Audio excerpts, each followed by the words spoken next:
Welcome to the Genius Factory. Enjoy the video. In this video, I will explain how to iron half saree pleats. First, gather your half saree, a clean iron, and an ironing board. Make sure your iron is filled with water if you plan to use steam, which is highly recommended for crisp pleats. Lay the fabric smoothly on the ironing board, preparing the area where the pleats will be formed. This initial setup is crucial for achieving a professional finish. Now, let's form those beautiful, crisp pleats. Begin by folding the fabric evenly, ensuring each pleat is the same size. A consistent width, usually between 2 and 3 inches, works best for half sarees. Once you have a section of pleats, gently secure them with clips or pins.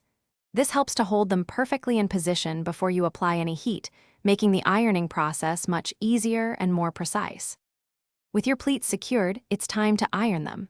First, set your iron to the correct temperature for your half saree's fabric to prevent damage. Place the iron firmly on the pleats, pressing down with steady, slow movements.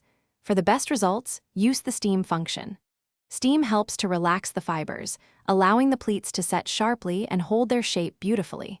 Work in small sections for maximum control. After ironing, the final steps are just as important. Let the pleats cool down completely before you move or fold the half saree. This cooling period allows the fabric to set, ensuring the pleats remain sharp. Carefully hang your half saree to preserve the pleat structure. For long-term storage, keep it in a cool, dry place, away from direct sunlight, to prevent any new wrinkles and keep it looking pristine. Thanks for watching. If you found this helpful, don't forget to like and subscribe.